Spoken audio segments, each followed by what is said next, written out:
fakt, në mesazhet që përcjelli në përgjithësi të ftuarit, nuk i shkëputen dot asaj botës brendshme shpirtërore që lidhet me përkatësinë.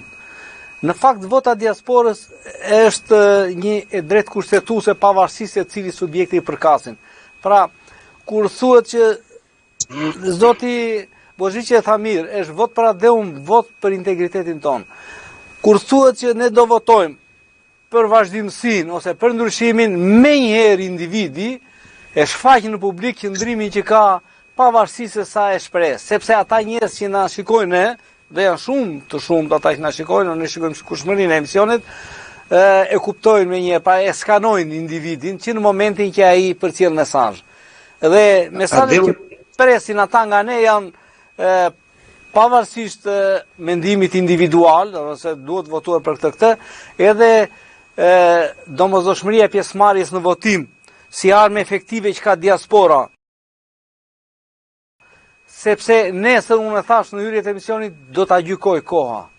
Ju, Bozhiqin edhe të gjithë së bashku bashkë me mua që drejtoj këtë emision, që ju jap ju hapësirën dhe mundësinë për shprehur idetë, vizionin, mendimet, po edhe angazhimin konkret në lidhje pikërisht me këtë drejt kushtetuese votën e diasporës. Nuk e di nëse më kuptuat ju se qytetarët më kuptuan besoj. Jo, dhe unë të kuptoj shumë drejt, por adeu nuk është një forcë abstrakte, nuk është një term abstrakte. Adeu përbëhet nga njerëzit, dhe këta njerëz janë të organizuar politikisht, janë të organizuar në grupe, janë të organizuar në interesa shoqërore, interesa, të gjithë interesat. Dhe nuk është asgjë e keqe që të ketë interesa politike, pasi zgjidhjet gjithmonë për të mirë të adeut janë zgjidhjet politike, nuk janë zgjidhjet e forcës, as zgjidhjet e veprimit apo të kontrollit të emigrantëve. Emigrantët janë si gjithë shqiptarët dhe aty në Shqipëri. Janë të ndarme me grupime, me interesa ndryshme politike, me interesa ndryshme shoqërore. Patjetër. Edhe kryetarët e partive që vinë krijojnë organizim pikërisht me njerëzit që i mbështesin. Pra Rama, Zoti Berisha dhe të tjerë. Po, patjetër. Kjo është diaspora dhe kjo diasporë duke qenë largishme është më e bukur. Mos e marrim diasporën të një unike. Nuk ka unitet, sepse ai uniteti në mënyrë unike, forma që ne jemi të gjithë njësoj, jemi këto, ajo është shumë e tejkaluar kohë.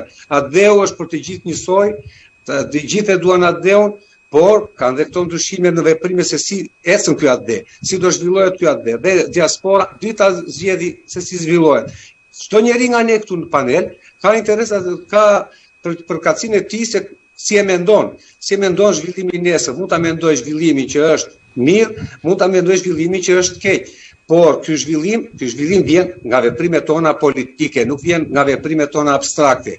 Duke qenë njerëz politik, jemi dhe qenie shoqërore. Dhe qenie të lira, qenie të pavarura. Unë e kuptoj shumë mirë, po unë qëllimisht e kam përcaktuar një temë, vota diasporës për adeun apo për partitë. Pra ju tani në këtë diskutim ose poziciononi te para për adeun ose për partitë. Në qoftë se voton për partitë, ke votuar edhe për adeun, se partitë janë të atij adeu, nuk janë të huaja. Jo, adeu është i gjithëve. Adeu është i gjithëve dhe atyre që nuk votojnë. Po, për partitë politike. Edhe ke gabim në këtë aspekt. Sepse nëse ju votoni, edhe mos votimi është një lloj shprehje. Po, një lloj qëndrimi. Nuk ka ndryshim se është adeu është i të gjithëve. Edhe ati që voton dhe unë që votoj në një formë të caktuar dhe ati tjetër që voton në një formë të caktuar. S'ka lidhje kjo se adeun e duan të njësoj. Ka njerëz që interesohen më shumë, pasi zgjidhjet janë politike, ka njerëz që interesohen më pak. Pra por nuk do të thotë se duan adeun. Dikush e do adeun me Partinë Demokratike, dikush e do me Partinë Socialiste.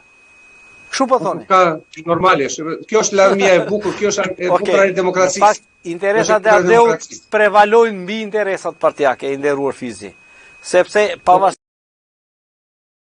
se ju jeni ku dolën interesat partijake mbi adeun këtu. Po, ai subjekt politik që ju mund të votoni nuk është koherent në lidhje me politikat që zbaton për zhvillimin e shoqërisë. Pa kemi pas raste kur një parti e tillë që është jashtë interesave të adeut duhet dalë jashtë ligjit. Në qoftë se këto parti janë ato parti që drejtojnë shtetin shqiptar, këto parti që drejtojnë pushtetin, drejtojnë të gjithë veprimtarinë politike, Dhe shoqërinë shqiptare këto nuk mund të quhen në formë të tillë. Janë të nderuara të gjitha partitë politike që veprojnë në Shqipëri. Pavarësisht se na pëlqen apo s'na pëlqen, kjo është normale. Dhe pa ato larmi nuk do të kishin demokraci. Kjo është koncepti i ndryshëm, se adeu është i kësaj demokracie, i kësaj lirie, i kësaj ngjyrave të ndryshme partijake që ekzistojnë në politike të formave të ndryshme shoqërore.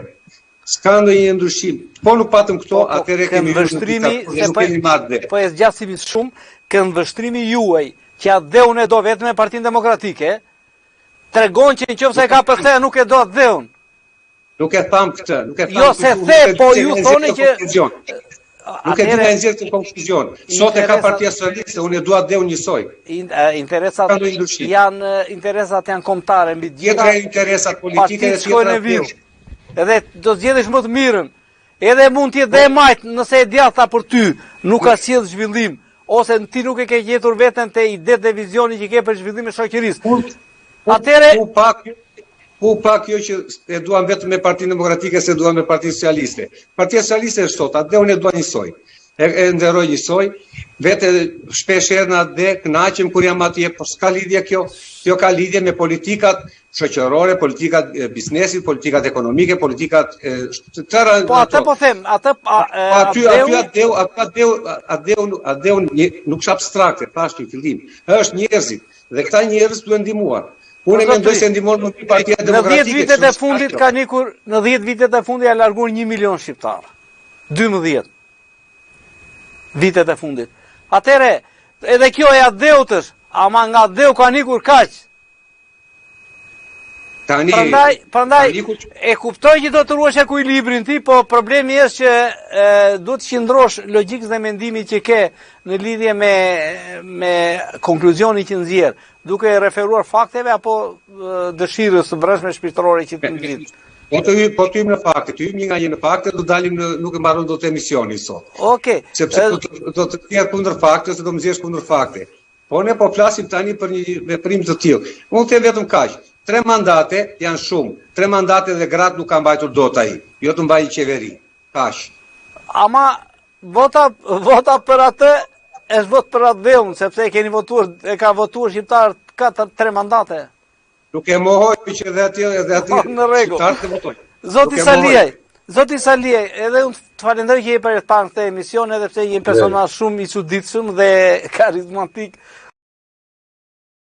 Në lidhje me qëndrimet do ta shohim të ftuarit. Do falni vetëm për ambientin dhe për atë. Përgjegjësia e diasporës për të votuar është peshë e rëndë, sepse buron nga liria të cilën nëse nuk e ushtroni këtë liri ju nuk e meritoni dhe atje ku jeni, pra edhe në Gjermani. Je dakord? Unë do ta nis bisedën duke ndihmuar pak zotin Fizi. Jo, zoti Fizi tha mendimin e tij, s'ke mendimin e zotit Fizi, sepse dy njerëz kanë mendim njëjtë në këtë botë. Unë do vazhdoj, atëherë do ta vazhdoj. Pyetja është nëse është apo s'ka peshë vota e migrantëve, po themi për ka shumë peshë. Për të ardhmen atë delta. Ajo normalisht ka një peshë shumë të madhe, por në momentet që ne sot po jetojmë, në këto momente që ne sot po jetojmë, kjo peshë shumë fishohet sepse është hera e parë që diaspora voton.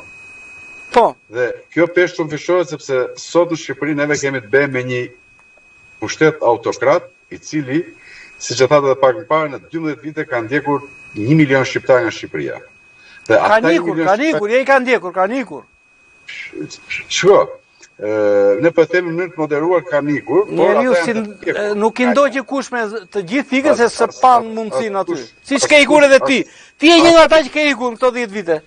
Po ka nikur. Edhe ke hapur supermarket në Gjermani. Këtu quhemi të buar. Stese biznesi. Shiko, unë quhemi të buar, nuk ka rëndësia e pjesës. Unë quhemi të buar, zoti Fizi të buar, zoti Bozhigji të buar. Pra, po themi të buar sepse ne nuk kemi gjetur veten atë dëm. Pra, duke qenë se na dëm ka pushtruar llumi gjithandej, nuk mund të kemi gjetur dot veten dhe kemi ikur. Jemi detyruar që kemi ikur. Por unë shpresoj vetëm një gjë, që vota e emigrantëve këtë radhë të jetë me të vërtetë të marrja të peshën e vet, peshën e dur dhe të bëj shpresoj që të bëj ndryshimin e madh për Shqipërinë. Pra, ka një peshë goxha të madhe.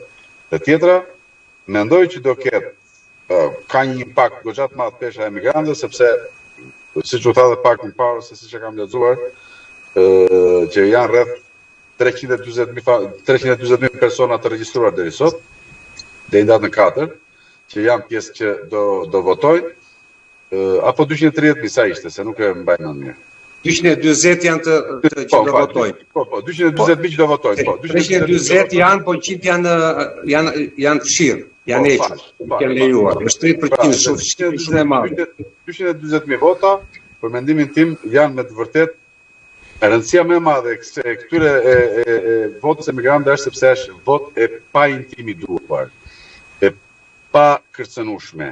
Është vot që çdo njeri jetë i lirë, pra është vetmja vot që mund të jetë e lirë sot në kuptimin e votimit.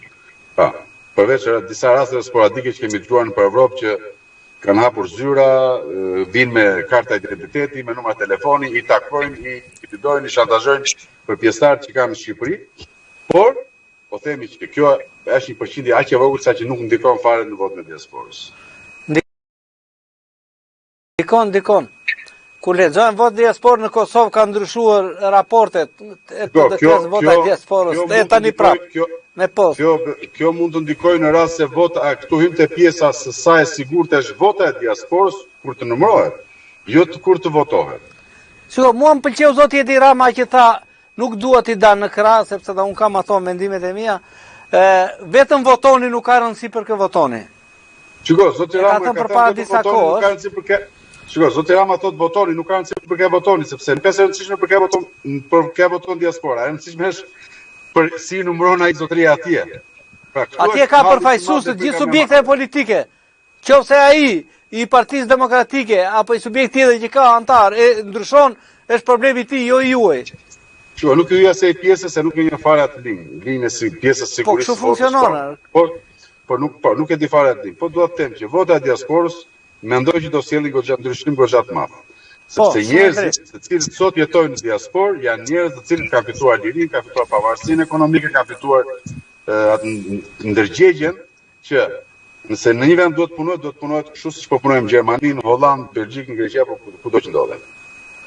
Në fakt, edhe unë jam dakord me mendimin tuaj, pa liria e votës diasporës, pra të emigrantëve jashtë vendit, buron nga liria që kanë, po nëse ata nuk e kanë këtë liri, nuk e meritojnë dhe atje ku janë. Pikërisht kjo që edhe fraza e fundit e pyetjes. Ka qenë, po çfarë po flasim? Pra, në qoftë se sot janë 240.000 të regjistruar, janë rreth 30% të tyre që nuk janë pranuar nga sistemi, mos harro që po kaq sa mund të kemi të paregjistruar, të regjistruar dhe të paregjistruar, i ke shqiptarë të cilët janë pa dokumenta, që s'kan asnjë lloj mundësie dhe njerëz që nuk kanë arritur ose nuk kanë arritur do të regjistrohen. Për shkak të dokumentacionit ose jo janë krijuar barriera? Barriera të mëdha. Në çfarë aspekt janë barriera? 30% të dalë jashtë sistemit është një shifër shumë e madhe, është alarmante, është sistemi i bërë në formë të tillë që të ishin sa më pak nga diaspora. Është frika nga diaspora. Pse ju mendoni se nuk është pak? Ju mendoni se janë hequr dhe 5 ditë.